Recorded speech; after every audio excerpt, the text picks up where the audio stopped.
예, 반갑습니다. 주어진 시간 15분이라고 들었는데 좀 더 줄이라고 하니까 빨리 진행하도록 하겠습니다. 오늘 그 두 번째 세션에서 제가 제일 처음 발표를 하니까 뭐 이제 일반 어떤 스페시픽한 어떤 개별 기술을 소개한다기보다는 전체적인 미래의 어떤 K 브랜드 정수장을 개인적으로 좀 상상을 해보는 그런 시간을 좀 갖도록 하겠습니다. K-팝 하면 우리가 상상하는 게 있죠. 그와 마찬가지로 K 정수장, 뭐 수자원공사 K-워터 정수장이라는 뜻은 아니고요. 한국형 정수장 또는 한국 그 뭔가 안전하고 또 미래지향적인 K 브랜드 정수장이 무엇일까? 저 개인적으로 한번 그려봤습니다. 발표 순서는 고도 정수 처리, 그 다음에 그린 디지털 물 기술 혁신, 그 다음에 결론 부분 미래 K 브랜드 정수장 구축 이렇게 발표를 드리도록 하겠습니다. 국내 정수 처리 기술의 발전을 보면 결국 문제가 생기면 그 문제를 좀 해결하고자 하는 노력들이 서로 연관되어 왔던 것 같습니다. 여기 보시다시피 오존 BAC 또는 GAC가 이제 뭐 소독 부산물에 대한 문제라든가 또는 뭐 만냄새의 문제라든가 이런 것 때문에 이제 상용화됐죠. 그런 다음에 이제 멤브레인에 대한 MF/UF에 대한 이제 관심이 높아졌는데 이랬을 때 뭐 병원성 미생물을 제거를 확실히 하기 위한 그런 목적을 갖고 나오기 시작했죠. 그 이후에 UV라든가 AOP라든가 여러 가지 미량 유해 물질에 대한 문제가 생기고 있습니다. 그런 것들을 이제 해결하기 위해서 새로운 기술들이 이제 나오기 시작했는데 최근에 오면 아까 강 처장님 발표하신 것처럼 그 적수라든가 아니면 유충 사태 등등으로 인해서 아무리 새로운 기술을 이렇게 적용하고 고도정수 처리를 해왔지만 현재 제가 볼 때는 정말 상수도 또는 음용수에 대한 국내 음용수에 대한 이미지는 가장 바닥이 아니라 아예 저 밑에 땅을 파고 들어가 있는 그런 실정이라고 볼 수가 있겠습니다. 그럼 고도정수 처리 지금 사업하고 있죠. 고도정수 처리 사업을 얘기를 하게 되면 결국 수돗물에 만냄새 유발 물질, 그 다음에 미량 유기 오염 물질 등등을 이제 해결하고자 했고요. 내염소성 병원성 미생물, 지알디아, 크립토스포리움 뭐 이런 병원성 미생물인데 막효가 같은 것을 포함하고 있습니다. 이런 만냄새 유발 물질들을 제거하고자 이제 고도정수 처리 시설 도입 평가 지침이 마련되는데요. 이 내용을 보면 잘 보실 수 있는지 모르겠지만 원수 수질이 3등급 이하 또는 만냄새로 인한 민원이 발생하는 경우 이렇게 되어 있습니다. 즉 다시 말해서 막여과 기술은 사실은 만냄새를 제거하는 그런 공정은 아니죠. 그래서 주로 오존 생물 활성탄 조합 공정이 주로 도입되고 있고요. 보시다시피 대부분이 후오존 GAC 또는 뭐 GAC와 오존 기술을 결합한 그런 기술들이 주로 들어가고 있습니다. 막여가는 뭐 적은 양이 현재 도입되고 있고요. 그런데 이제 생물 활성탄에서 유충이 발생하는 문제가 생겼습니다. 여기 보시다시피 생물 활성탄 BAC죠. 그냥 GAC로 운영하는 것이 아니라 유지 관리나 이런 측면에서 좀 손쉽게 하고자 또 그리고 만냄새 물질들을 조금 더 잘 제거하고자 생물 활성탄으로 보통 운영이 되는데 문제는 이제 풍부한 유기물 먹이를 제공하고 또 이런 상용된 pH에서 최고의 증식 조건을 준다 하고 되어 있습니다. 그 결과 관리를 잘못하면 유충이 발생하는 그런 문제가 생기게 되었죠. 그러면 국내 막여과 시설은 환경부에서 많은 투자를 했죠. R&D 쪽에서. 최승희 교수님 말씀하신 대로 그 R&D 쪽에서 많은 투자를 했지만 현장으로 가기가 굉장히 어려웠습니다. 그래서 현재 한 30만 톤 정도 가압식, 그 다음에 침지식은 7만 톤 정도 이제 그 한 15년인가요? 15년 이상 계속 노력을 해왔는데 그 정도밖에 현재 도입이 안 되고 있습니다. 주로 박테리아나 원생동물의 완벽한 제거를 위해서 들어가고 있고요. 또 소독제, 그 결과 소독제의 주입량을 저감시키는 그런 역할이 있습니다. 대부분 뭐 고도정수 처리와 같이 쓰이는 경우는 많지 않은데 생물 활성탄 이전에 적용을 하겠죠. 그러니까 결국 모래효과를 대신하는 그런 역할을 마교가가 해왔습니다. 자, 그러면 그린 디지털 뉴딜, 이것이 요새 화두죠. 뭐 친환경, 저탄소, 그린 경제로의 전환을 가속화하자, 뭐 이런 얘기들을 하고 있고요. 뭐 도시공간 생활 인프라의 녹색 전환, 또 저탄소 분산형 에너지 확산, 녹색 산업, 생태계 구축, 이런 큰 이제 그림을, 큰 꼭지를 가지고 지금 현재 진행되고 있는데, 그 안에서 지금 깨끗하고 안전한 물 관리 체계 구축이라는 그러한 부분이 있습니다. 좀 더 자세히 보면 안심하고 마실 수 있는 깨끗한 식수 보급을 위해 ICT, AI 기반 스마트 상하수도 관리 체계, 통합 물 관리 시스템 구축, 이렇게 되어 있습니다. 그 안에 보면 스마트 상하수도 있고요. 먹는 물 관리, 수량 수질 관리, 기후 위험 대응 등등의 내용들을 담고 있습니다. 스마트 상하수도, 그다음에 먹는 물 관리를 조금 더 들여다보게 되면 이제 정수시설 고도화의 얘기가 나옵니다. 정수장 보면 정수장, 광역 상수도 정수장 중 수질 개선이 필요한 12개 정수장 시설 고도화, 이렇게 결국 굉장히 큰 그림을 그린 것 같고 뭔가 새로운 것 같은데, 가만히 들여다보면 결국 정수장 고도 처리하겠다, 뭐 이런 내용들만 이제 상징적으로 들어 있습니다. 그래서 제가 오늘 말씀드리고 싶은 거는, 이런 고도 정수 처리 사업을 할 때 지금까지 해왔던 오전 GAC 그대로 해도 유충 발생, 또 최근에 적수 등등 이런 수돗물 사고로 인해서 국민들이 더 이상 지금 하고 있는 고도 정수 처리 사업 자체만으로는 이미지가 좋게 창출이 안 될 것 같습니다. 아까 수자원공사에서 이런 것에 대한 대책을 말씀하셨지만, 어떻게 보면 우리들끼리만의 대화가 될 수가 있을 것 같습니다. 그렇다면 뭔가 미래 정수장 K브랜드 뭔가 달라져야 되지 않을까, 그런 생각도 하고요. 지금 여기서 제가 말씀드리는 것은 어떻게든 이런 지금 기존에 있는 고도산화, 다양한 고도산화 기술과 그 다음에 막여가 기술, 뭐 조합을 해서 다른 나라에서 쓰지 않더라도 우리나라에서 뭔가 굉장히 안전하고 이미지가 좋은 그러한 조합을, 또는 다양한 기술, 혁신 기술들이 창출돼서 정수장이 실제로 운영이 되는 그러한 것들이 K브랜드를 궁극적으로 만들지 않을까, 그렇게 생각이 듭니다. 예를 들어서 뭐 이건 하나의 예입니다. 오존 확설탕 문제 있다고 하면 맨 뒤에 UF 필터를 넣게 되는 것은 사실 다중 여과 방식이죠. 그러니까 어떻게 보면 경제성은 안 나옵니다. 물값도 높아질 수 있고요.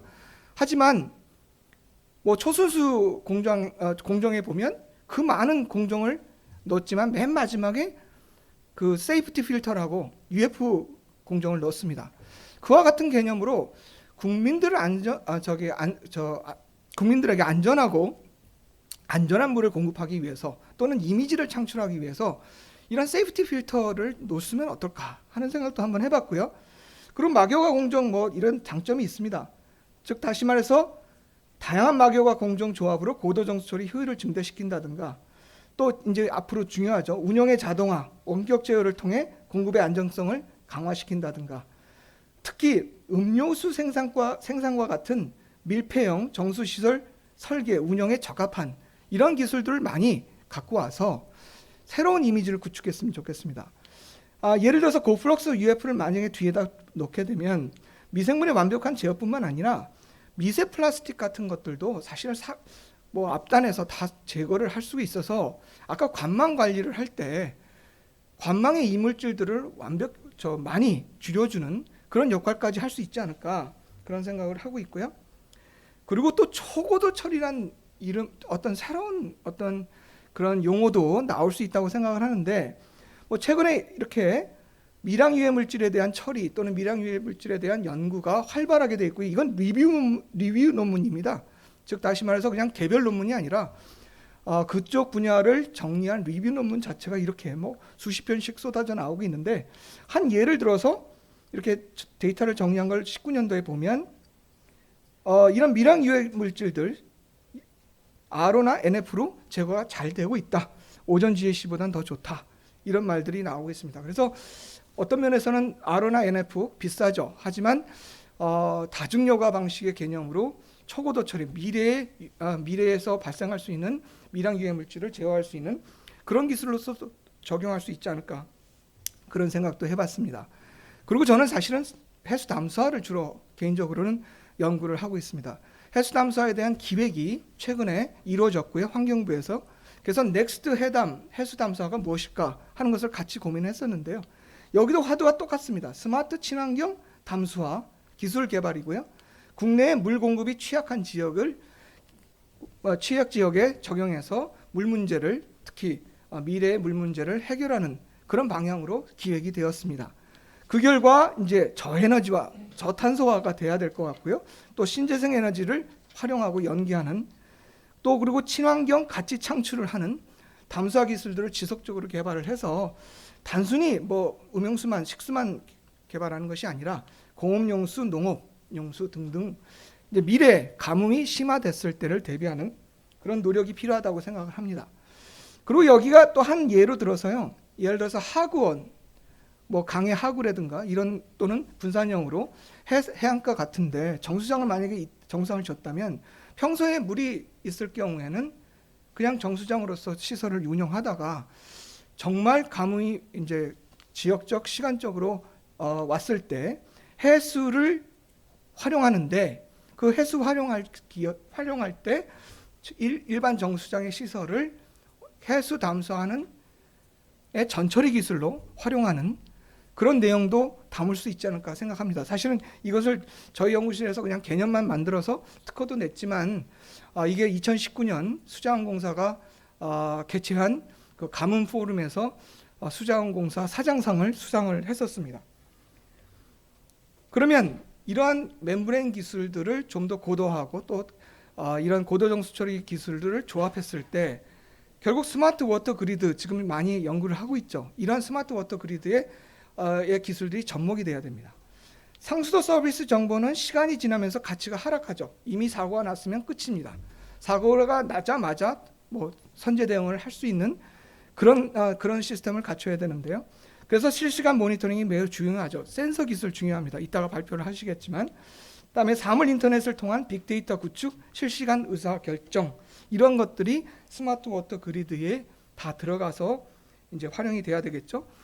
그리고 더 중요한 것은 이제 에너지 기술과 접목이 돼야 됩니다. 즉 스마트 워터와 에너지의 인프라가 접목이 됐을 때 소위 말하는 친환경 기술이 완성된다고 봅니다. 즉 저탄소 워터 시스템이 완성이 되겠죠. 그러면 그러한 기술들 총괄하는 것이 이제 디지털 워터라는 개념이 나옵니다. 우리 뭐 스마트 워터 이런 말들 많이 썼는데 최근에 해외에서 보면 디지털 워터라는 이름으로 이렇게 총괄되는 것 같습니다. 그래서 뭐 스마트 워터, 인터넷 오브 워터, IoT죠. 워터 4.0 이런 말들을 다 총괄하는 게 디지털 워터의 개념인 것 같고요. 지금 여기 보시다시피 이렇게 디지털 워터에 관심들이 IWA 등등 세계적인 물 관련 협회나 학회 등에서 이 말들을 쓰기 시작했습니다. 여기 내용을 보면 뭐 데이터를 활용해서 통찰력, 결정 능력을 향상시키고 또 비즈니스 모델을 개선하고 이 기술을 활용해서 심지어는 새로운 부가가치 상품을 개발하는 이런 내용들을 담고 있는데, 이런 기술들이 우리 분야에 적용됐을 때 새로운 어떤 가치 창출 또는 기술이 만들어지지 않을까 생각합니다. 그 한 예를 들어서 디지털 트윈 기술 뭐 많이 얘기를 하죠. 디지털 트윈 기술은 실시간 데이터, 현실 데이터를 좀 축적한 다음에 가상 공간에서 디지털 트윈에서 분석 및 시뮬레이션을 해서 최적 결과를 도출한 다음에 예측한 다음에 이거를 현실에서 적용하는 뭐 이런 개념을 갖고 있습니다. 설계 시공 O&M 또는 가상 플랜트 엔지니어링 기술로 플랜트에 대한 설계 유지 보수가 가능하고요. 뭐 인공지능 기술도 활용해서 이제 결국 유지 관리 비용도 절감하는 이런 것이 하나의 예가 아닐까 생각이 듭니다. 그리고 이제 코로나, 지금 저희도 이렇게 제가 지금 마이크를 쓰고 있어서 말이 부자연스럽게 나오고 있는데 결국 자동화 원격 제어 어떤 무인 운전 뭐 이런 것들을 해야 되겠죠. 이랬을 때 결국 뭐 자가 진단, 자율 운전 기능을 갖춘 증강현실 기반 기술 인프라를 구축하는, 그래서 앞으로 이러한 뭐 코비드-19 같은 사태가 자주 발생할 것이라고, 특히 기후 변화에 의해서 예상되고 있는 만큼 미리미리 미래 K 브랜드 정수장은 대비를 해야 될 것 같습니다. 자, 그럼 마지막 결론 부분입니다. 네덜란드라고 하면 네덜란드가 이 소위 무염소 정수 처리라고 하는 것으로 좀 알려져 있죠. 뭐 신문 보도에도 나왔고요. 사실 그 내용을 보면 결국 다단계 여과 시스템을 갖고 있다는 겁니다. 이따가 강변 여과 또 발표를 저에 이어서 하실 텐데, 뭐 강변 여과까지 포함하고 또 다양한 그 여과 시설들 또는 다중 여과 시설들을 통해서 AOC를 컨트롤합니다. AOC를 컨트롤을 엄격하게 했을 때 미생물의 증식이 예방이 되고요. 이럴 경우에는 염소 처리 안 하는 거죠. 그럼 물 맛이 좋겠죠. 이러한 것들을 이제 네덜란드에서 만들어서 실제로 하고 있는데 우리 쪽에서는 상상도 못하죠. 염소를 처리 안 한다는 것은. 그러니까 네덜란드 쪽에서 일부 지역에서 하고 있는 그런 내용들이 네덜란드의 정수 브랜드를 어떤 이미지를 형성하는 것이라고 볼 수 있습니다. 그럼 우리도 K 브랜드라고 하는 우리만의 어떤 정수장의 형태를 또는 이 이미지를 보여줬으면 좋겠는데요. 이게 결론입니다. 제가 큰 그림을 개인적으로 상상을 했던 건데, 고도 정수 처리 기술 지금 오존 GAC만 들어가는데 좀 다양하게 해보자. 즉 다양한 고도산화와 막요가 공정 조합을 하는 그런 연구를 하고, 그런 연구들을 할 곳이 바로 여기 대구 물 클러스터가 아닌가. 그리고 또 그러한 기술들을 인증해 줄 수 있는 것이 물인증원이 아닌가 생각합니다. 그리고 해수 탐사 기술, 지금은 물 부족 안 하다고 얘기를 할 수 있지만 도서 지역부터 시작해서 강원도 해안 지역 뭐 이런데 또는 낙동강 지역, 심지어는 저 충청도 쪽, 심지어가 아니라 충청도 지역에 뭐 지역적으로 또는 시간적으로 항상 문제가 생기는데, 그런 곳에 해수 탐사 기술 접목을 좀 하고요. 신재생 에너지 연기의 친환경성 증대를 하고요. 그다음에 이제 디지털 워터 기술 혁신 측면에서는 스마트 워터 그리드 기술, 언택트 O&M 기술, 그리고 에너지 인프라와 연계한 이런 것들을 다 포함했을 때 결국 이런 K 브랜드의 이미지가 만들어진 것 같습니다. 한마디로 정리하면 첨단 고도 수처리 기술과 디지털 워터 기술을 접목시켜 음료수 생산 수준의 안정성을 확보한 K 브랜드 정수장 구축 및 새로운 이미지 창출, 이렇게 해야지만 저희가 이제 요원하는 음용률을 높이지 않을까, 그리고 국민들이 안심하지 않을까, 그런 생각을 합니다. 저희 발표 여기서 마치도록 하겠습니다. 감사합니다.